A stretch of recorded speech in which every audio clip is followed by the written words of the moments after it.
নমস্কার বন্ধুরা, এই সপ্তাহের লেটেস্ট কর্মসংস্থানের যে ইস্যুটা পেয়েছি সেটা তোমাদের সঙ্গে একটু শেয়ার করি।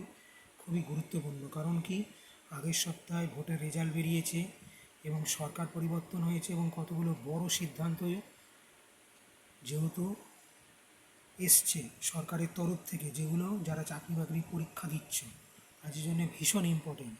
এবং এটা কিন্তু একটা মারাত্মক সুযোগ করে পাওয়া 14 আনা। অতএব সেই মতো নিজেদেরকে রেডি বা প্রস্তুত করতে পারলে কিন্তু আরও বড় সুযোগ কিন্তু তোমাদের জন্য আছে নেক্সট 2 থেকে 4 বছরের মধ্যে। দেখো কি বলছে, রাজ্য সরকারি চাকরিতে বয়সের সীমা বাড়ল 5 বছর। এই ম্যাটারটা হেডিংয়ে এখানে কিন্তু সীমাবদ্ধ নয়, রাজ্য সরকারের সব মিলিয়ে প্রায় গুরুত্বপূর্ণ 24 থেকে 26টা পরীক্ষা রয়েছে। তার বাইরেও আরও অন্যান্য অনেক ধরনের পরীক্ষা রয়েছে। এর বাইরেও রয়েছে রেলের পরীক্ষা, সেন্ট্রালের পরীক্ষা। সেই ম্যাটারগুলো আলাদা, কারণ তার বয়সসীমা খুবই কম এবং সীমাবদ্ধ। কিন্তু রাজ্য সরকারের ক্ষেত্রে যেটা এখানে 40 বছর ছিল, সেগুলো বেশিরভাগ ক্ষেত্রে বাড়িয়ে সব 45 করে দেওয়া হয়েছে।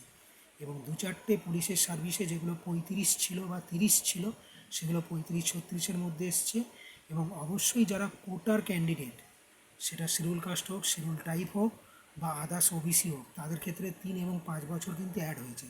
তার মানে একজন শিডিউল কাস্টের প্রার্থী কিন্তু রাজ্য সরকারের সি এবং ডি গ্রুপের পরীক্ষাগুলোর জন্য 50 বছর অবধি টাইম পাবে। পাশাপাশি ওবিসি তারা কিন্তু প্রপারলি 48 অবধি পাবে এবং জেনারেল কাস্টের 45 বছর অবধি পাবে। শুধু এক্সেপশনাল রয়েছে ডাব্লিউবিসিএস গ্রুপ এ, এটার ক্ষেত্রেই বোধহয় বয়সটা লিমিটের মধ্যে রেখেছে এবং তার অবশ্যই কিছু কার্যকরী কারণ আছে। এবার চলো অন্যান্য খবরগুলো একটু শেয়ার করি তোমাদের সঙ্গে। দেখো, পাশাপাশি পত্রিকাতেও কিন্তু এই খবরটা হেডিং করে দিয়েছে যে কর্মসংস্থানে নতুন সরকার জোর দিচ্ছে এবং চাকরিতে আবেদনের বয়স বাড়ল প্রায় 5 বছর।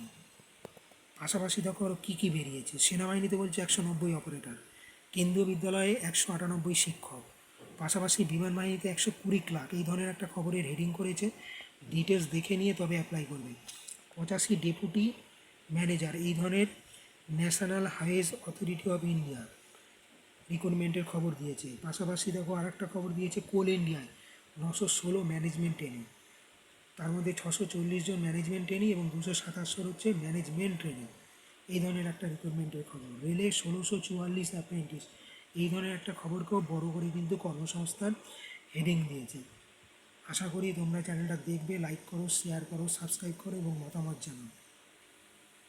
সকলকে ধন্যবাদ।